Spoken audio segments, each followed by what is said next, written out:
Masaya ka na ba sa sitwasyon mo ngayon? Nag-i-enjoy ka ba ngayon? O ayaw mo nang isipin kung nag-i-enjoy ka ba or hindi? Nagsasawa ka na ba sa sitwasyon mo ngayon? Okay, kung ngayon lang tayo nagkita, ako nga pala si Mika Mendoza. At isi-share ko ngayon sa'yo kung papaano magkaroon ng idea para mahanap mo yung bagay na gusto mong gawin sa mga susunod na araw, susunod na buwan o taon na magbibigay sa'yo ng kaligayahan. At the same time, mag-i-enjoy ka at magkakaroon ka ng fulfillment. Noong bata ako, meron akong mga tinitignan sa mga magazine. Uso pa noon yung magazine. Tinitignan ko talaga yung mga magagandang tao, gwapong tao, yung mga magagandang gamit, sasakyan, bahay, magagandang lugar, lahat ng magagandang pwede mong makita. Tinitignan ko lahat yun. Kahit sa panonood sa TV, inuobserbahan ko na yun, bata pa ako. Kung paano ginaayos yung mga bagay-bagay, bahay, kotse, lugar, o kahit ang pagbibihis ng isang tao. Lahat yun nire-record ko sa utak ko. Pero hindi ko masyadong pinapansin. Hindi ko pa masyadong dinidibdib. Kahit na hindi ko siya kinakalimutan. At pinananatili ko talaga siya sa isip ko.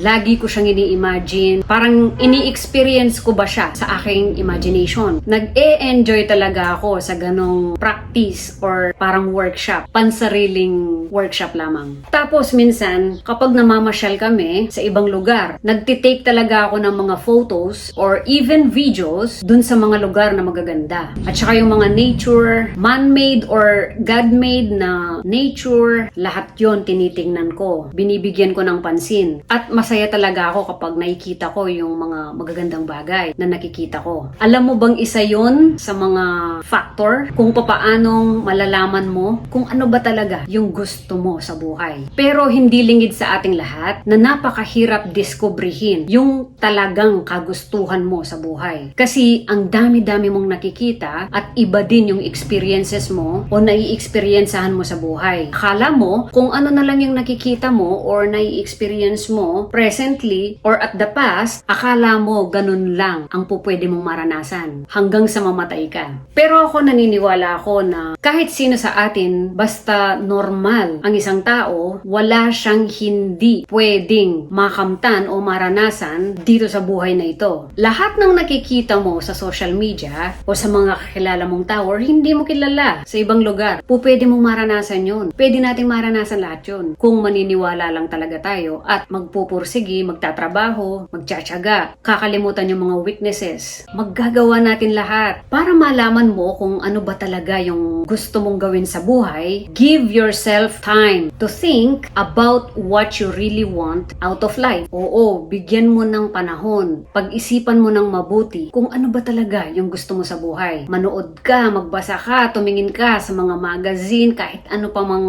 pwedeng tignan dyan, yung mga paintings, tignan mo sa FB, YouTube, Instagram, stock, sinasabi nila yung mga experience nila. Sinasabi nila yung mga pros and cons, advantage and disadvantage. Kapag naranasan mo ang ganitong bagay, kapag nagkaroon ka ng ganitong bahay, kotse, lupa, pera, gamit, relationships, kahit ano pa yan, manood ka sa YouTube. Makikita mo doon. Madaming biographies, madaming nagkukwento ng kanilang sariling buhay kung paano nilang nakamit yung ganong pamumuhay. Isa sa mga pinakamahirap i-discover sa buhay is yung kung ano ba talaga ang gusto mo sa buhay. Kaya kailangan mong mag-effort, tumingin sa paligid, sa cellphone, social media. Tanungin mo yung sarili mo, ano ba talaga yung nagpapasaya sa akin? Yung natural na nagpapasaya sa akin. Nagbibigay ng kaligayahan, fulfillment, peace of mind, freedom. Maglaan ka ng panahon. Hindi siya ganon kadali. Payagan mo yung sarili mo na ma-confuse. Kasi it is through confusion that you finally come to clarity. Oo, normal lang na malito ka sa buhay. Huwag kang maiinip, huwag kang susuko. During the process, nakakasawa. Kapag paulit-ulit mong ginagawa yung isang bagay sa isang taon, 2